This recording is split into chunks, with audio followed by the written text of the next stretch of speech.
इसलिए हर मंगल कार्य में भगवान आपकी कथा श्रवण करते हैं। कथा प्रारंभ होती है नैमिषारण्य तीर्थ में। 88,000 ऋषि मुनि विचार करते हैं भैया कि जब घोर कलयुग आएगा, इस कलिकाल में सब दुखी है।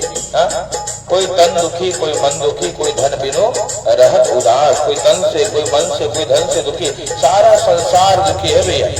कैसे सुख मिलेगा, ये विचार किया है तो कहा भैया अपने गुरुदेव श्री सूर्य जी महाराज से उपाय पूछा। सूर्य जी महाराज ने बताया कि श्री नारद जी अनेक लोकों में भ्रमण करके मृत्यु लोक में जब सबको नारद जी ने दुखी देखा, भगवान के पास भगवान का दर्शन किया गया। शंख चक्र गदा पद्म वनमाला विभूषण, शंख है, चक्र है, गदा है, पद्म है, वनमाला है, ऐसे सुंदर स्वरूप का दर्शन देखा और भगवान से प्रार्थना करने लगे। करुणा निधान रउआ जगत के दाता है, करुणा निधान रउआ जगत के दाता है, गति के तेर देने विपद के तेर देने, हाँ गति के तेर देने विपद के तेर देने, श्री भगवान रउआ जगत के दाता है। भगवान से प्रार्थना करिए। भगवान ने पूछा क्या चाहिए नारद जी? नारद जी कहते प्रभु सभी लोग दुखी, उपाय बताइए। भगवान ने बताया देखो भैया, सत्यनारायण देवा यजे शैव निशाम, सत्यनारायण व्रत करने से, सत्यनारायण भगवान की कथा करने से, हरि स्मरण, यहाँ किसी भी प्रकार के हरि शरण में कोई जीव है, श्री ठाकुर जी समस्त मनोकामना की पूर्ति कर देते हैं। नारद जी ने 4 प्रश्न पूछा। किम फलो किम विधानम च कृतम के नये तद्व्रतो, हे महाराज जी इस व्रत को करने का फल क्या है, विधान क्या है, किसने किया, कब करना चाहिए, 4 प्रश्न पूछा। भगवान ने कहा देखो भैया इस व्रत का फल ये है कि जो मनोकामना है वो सब भगवान ही पूर्ण कर देते हैं। तो सत्यनारायण भगवान व्रत कथा कहा कैसे श्रवण करें, कहा भगवान की कथा भाव से श्रवण करना चाहिए। क्या मिलेगा, कहा भगवान धीरे धीरे सब कुछ दे देते हैं। भगवान के घर पे देर है पर अंधेर नहीं है भैया। जो आपने किया है वो आपको अवश्य प्राप्त होगा। नारद जी ने पूछा महाराज जी विधान भी बताइए। बोले विधान देखो भैया इसका यही है कि जिसका जितना सामर्थ्य है उतनी सेवा करे, है ना। सभी लोग भगवान के लिए सोने का आसन नहीं बनवा सकते। विधान तो यही है कि स्वर्णासन, सोने के आसन पर ठाकुर जी को विराजमान करिए, तो ये तो संभव ही नहीं है कलिकाल में ना। तो क्या करिए, जितना सामर्थ्य है उसी अनुसार करिए। पत्रम पुष्पम, पत्ता फूल फल जल जो भगवान को अर्पित करे, भगवान समस्त मनोकामना की पूर्ति करते हैं। और भगवान को विशेष प्रिय है रंभा फलम घृतम क्षीरम गोधूम सिद्धूनकम, गेहूं का चूर्ण आदि अगर प्राप्त हो भाव से श्री ठाकुर जी को अर्पित करें। इस प्रकार से जो भगवान की दिव्य कथा सेवा को करता है यहाँ सुखी होता है और देह त्यागने के बाद भगवान के धाम को जाता है। नारद जी ने पूछा कब करे भगवान, कहा शाम को करना चाहिए। भगवान की कथा को करिए तो शाम को करिए, दिन भर व्रत रहिए और सायंकाल सत्यनारायण देव ये शैव निशामुखे, सायंकाल भगवान की पूजा कथा को करना चाहिए। यही विधान है। इस प्रकार से जो विधि विधान से भगवान की कथा को करता है यहाँ सुखी रहता है। देह त्यागने के बाद भगवान के श्री धाम को चला जाता है। विप्राय दक्षिणा प्रत्यात, विप्रों को दक्षिणा देकर के संतुष्ट करिए और विप्रों को वस्त्र प्रदान करिए। वस्त्र दान का बड़ा महत्व है कलिकाल, वस्त्र दीजिए, अन्न दीजिए और दक्षिणा आदि देकर के संतुष्ट करिए। इस प्रकार से जो भगवान की कथा करता है वो कलिकाल में सबसे छोटा सा उपाय है। प्रेम जोड़िए सत्यनारायण भगवान की जय। चढ़ा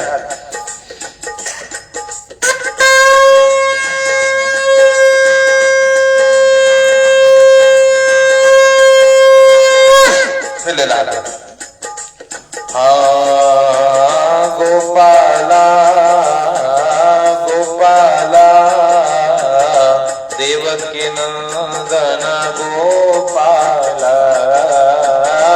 गोपाला गोपाला देवकी नंदन गोपाल। देवकी नंदन गोपाल की कथा, गोपाल हरि कृष्ण राघव ये केवल एक ही स्वरूप है परमात्मा का ना। कोई राम कहता है, कोई कृष्ण कहता है, कोई हरि कहता है। बताते हैं दूसरे अध्याय में काशी में ब्राह्मण देवता की कथा को भी आपने श्रवण किया होगा। ब्राह्मण देवता दुखी है नित्य, भगवान को बुलाते हैं, भगवान बूढ़े ब्राह्मण का रूप लेकर के पूछते हैं क्या समस्या है। ब्राह्मण देवता बताते हैं ब्राह्मणों की दरिद्रों और भिक्षार्थम में प्रभु मैं दरिद्र ब्राह्मण उपाय बताइए। श्री ठाकुर जी को उपाय बताते हैं और बंधु बांधवों के साथ अगले दिन प्रातः काल उठ करके भगवान की कथा मंदिर में करते हैं और धीरे धीरे धनवान हो जाते हैं। उनका मित्र कड़हर आकर के पूछता है कि महाराज, हे महाराज कैसे आपको धन धान्य प्राप्त हुआ? कहा भैया भगवान सत्यनारायण की कृपा से प्राप्त हुआ है। इस प्रकार से जो लकड़हारा है वो भी समय निकाल करके भगवान की शरण में आता है, ब्राह्मण देवता को बुला करके कथा करता है, यहाँ सुखी रहता है। देह दिया के बाद भगवान के श्री धाम को जाता है। प्रेम से सत्यनारायण भगवान की जय।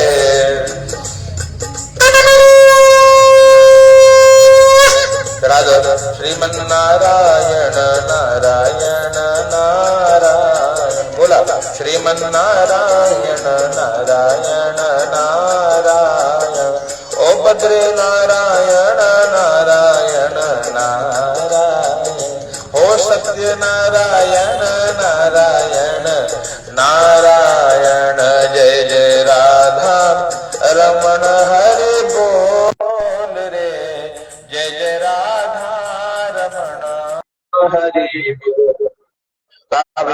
की लघु कथा, एक राजा की कथा। श्री का उनका मुख नाम के राजा यहाँ धनवान है, संपत्तिवान है, ऐश्वर्यवान है, सब कुछ ऐसे ठाकुर की कृपा से संतान न होने के नाते भद्रशिला नदी के किनारे अपनी पत्नी के साथ व्रत कर रहे थे। एक साधु नाम का बनिया व्यापार करने आया, देखा राजा के पास सब कुछ है और संतान नहीं है, इसलिए भगवान की कथा कर रहे हैं।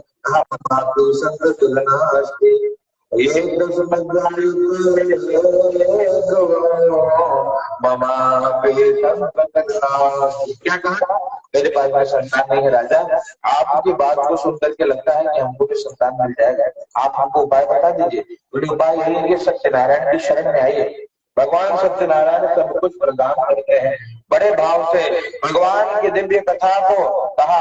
ये साधु नाम का जो बनिया है वह श्रवण तो करता है, घर पे आकर के मनोती मांगता है भगवान संतान भगवान को मनोती माने ठाकुर जी की कृपा है।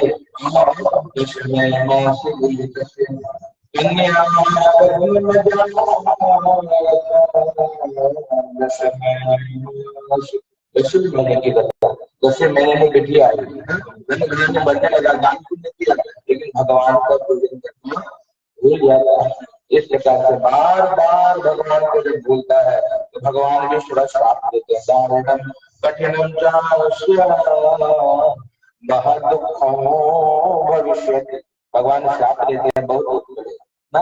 और दुख मिला इनको भैया, क्या दुख मिला? कहा पुत्र शतम, उनको दुख मिला अपने दामाद के साथ जहाँ व्यापार करने गए, वहां पर भगवान ने श्राप दिया कि दोनों चोरी में पकड़े गए। चोरी किया नहीं है ना, दामाद के साथ जहाँ व्यापार करने गए वहां के राजा के धन को चुरा कर चोर आए, देखे कि पकड़े जाएंगे, गठरी को रखा और छिप राजा के जो दिन को समझ कर ले जाकर के कारागार में डाल दिया।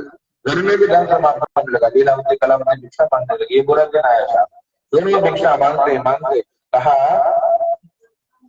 बिटिया रानी भिक्षा मांगते मांगते मंदिर में सायंकाल पहुंची और कथा सुनने लगे, मन लग गया। रात्रि हो गई, रात्रि प्रसाद लेकर के आई है और प्रसाद लेकर के जब वो आई है बेटी तो माँ ने पूछा पुत्री पुत्र बेटी इतनी रात से कहा था? तो बेटे ने कहा कि भैया भगवान सत्यनारायण की कथा।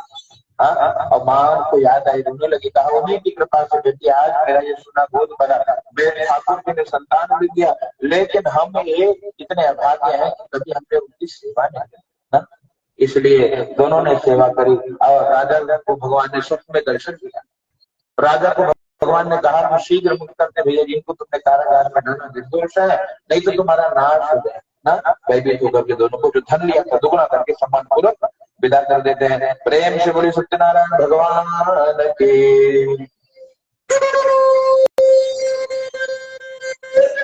पुनः लीजिए हाथ में और चौथे अध्याय में कहा